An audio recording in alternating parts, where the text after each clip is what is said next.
Nakushukuru Mheshimiwa Mwenyekiti. Mheshimiwa Mwenyekiti, naishukuru serikali kwa kupeleka milioni 240 kijiji cha Hunyari kumalizia kazi na kumalizia rambo la Mihingo. Mheshimiwa Mwenyekiti, wiki mbili zilizopita Mheshimiwa Waziri wa Maji aliagiza mitambo iende kijiji cha Mikomaliro na kijiji cha Kiandege kuziba rambo la Kiandege na rambo la Mikomaliro. Sasa mpaka leo ni wiki ya 5 hiyo mitambo hajaenda. Je, lini mitambo hiyo itaenda? Mheshimiwa Naibu Waziri, majibu kwa ufupi.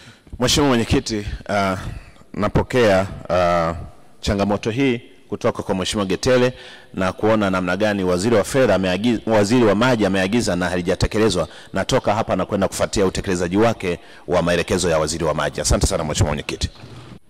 Mheshimiwa Engineer Samuel Ayuma. Asante Mheshimiwa Mwenyekiti kwa kunipa nafasi ya kuuliza swali dogo la nyongeza. Kata ya Giting ilikuwa inategemea maji kutoka vyanzo vya Mlima Hanang. Baada ya maporomoko ya mlima, upungufu wa maji umekuwa mkubwa sana. Survey imeshafanyika kuchimba visima viwili. Je, lini visima hivyo vitachimbwa? Mheshimiwa Naibu Waziri, majibu. Mheshimiwa Mwenyekiti, nakushukuru sana, namshukuru sana Mheshimiwa Engineer Samuel.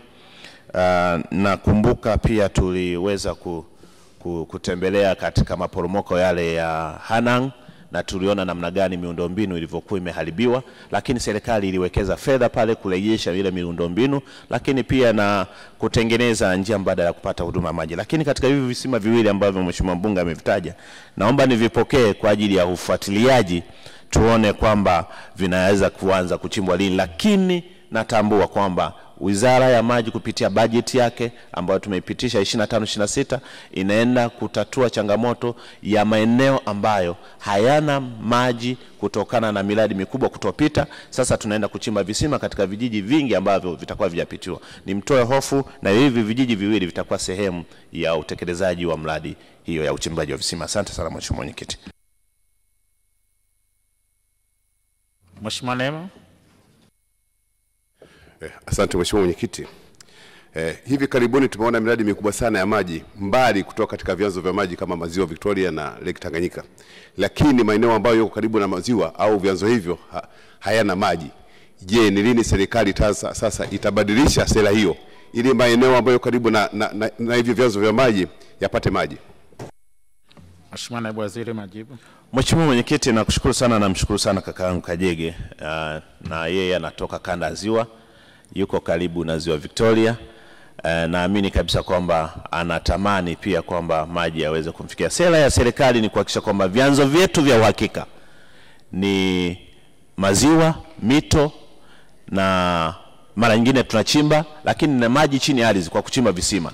Mheshimiwa Mwenyekiti, kwa sasa serikali iliwekeza uwekezaji mkubwa sana kwa Ziwa Victoria, na ndio maana maji yakafika Tabora kwa bilioni 680. Lakini pia serikali kupitia mradi wa mabadiliko ya tabia nchi ambapo tunachukua maji Ziwa Victoria kupeleka Nyashimo, Bariadi, Itilima, Maso pamoja na Meatu.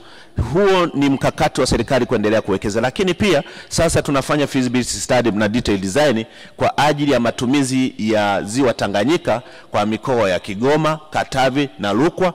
Lengo ni kwamba tunaenda kutumia vyanzo vyetu vya uhakika, mito mikubwa kama Malagarasi na maziwa mengine yote, ili tuweze kuyatumia kwa manufaa ya Watanzania. Kwa hiyo nimtoe hofu, mkakati wa serikali na sera ya serikali ni kuhakikisha kwamba tunatumia vyanzo hivyo lakini kwa mazingira ambayo yanaruhusiwa. Asante sana Mheshimiwa Mwenyekiti.